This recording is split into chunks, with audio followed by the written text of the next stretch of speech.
In the Inner Hebrides of Scotland, there lays an island just off the west coast of Islay. This island, which is now home to the Rinns of Islay lighthouse, was once home to a farmer and his wife. This is the tale of the Island of Orsay.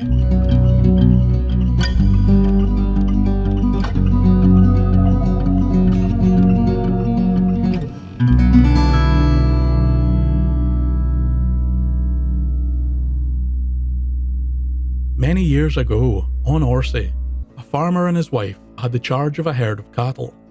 They would spend their life on the island in a small house and tend to their cattle each day.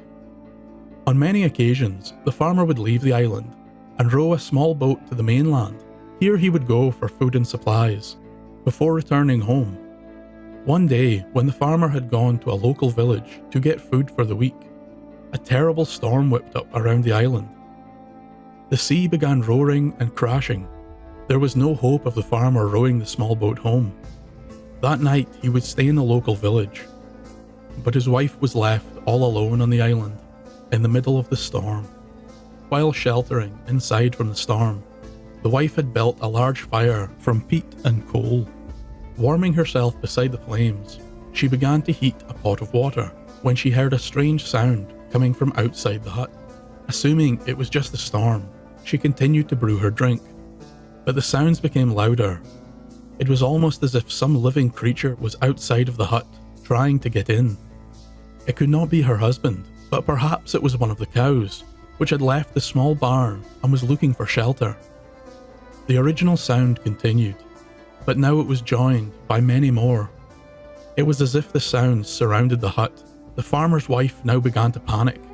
She headed to the window, but on her way there she spotted something outside. Two large, round, evil eyes were staring back at her. She stopped dead in her tracks, paralysed with fear as the sound of a cruel, wicked laugh echoed all around her. The door to the hut was pushed open, and an unearthly creature stooped down to fit its large figure inside the doorway. The woman's eyes grew as she tried to comprehend the horrifying sight before her. The creature was very tall and large, near double her size and height. It had a rough yet hairy texture, but upon its face there was no skin, just some form of dark covering, and its hideous eyes. The beast advanced towards the woman in a low, malevolent tone. It said, "What is your name, girl?"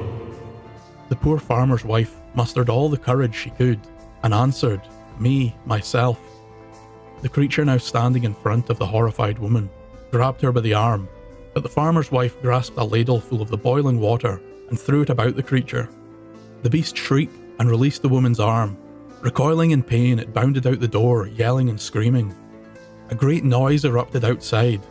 Hundreds of wild, unworldly tongues began shouting and calling, as if questioning their scalded companion. The beast called out, "It was me myself." Hideous shouts of laughter began to emit from the baying crowd all around the hut. Seizing this opportunity, the terrified woman ran out of her home and into the cowshed. Turning one of the cows out from its resting place, she lay down and used the hay to create a circle around herself. She spent the rest of the night in a crippling fear. From time to time, the rushing of many feet could be heard running past her, accompanied by the sounds of fighting and quarrelling. But always, throughout the whole night, she could hear the grotesque laughter of the creatures. When morning came, the sounds disappeared. She had survived the night, and the circle had protected her. Leaving the cowshed, she encountered the body of the cow she turned out. It had been stripped clean of flesh overnight. She heard footsteps behind her, but to her eternal joy, it was the farmer. He had returned. She would regale him with the terrifying events that occurred that night. It is said by some that the beasts were water spirits, but their true nature, like their intent that night, was never known. Thank you for listening.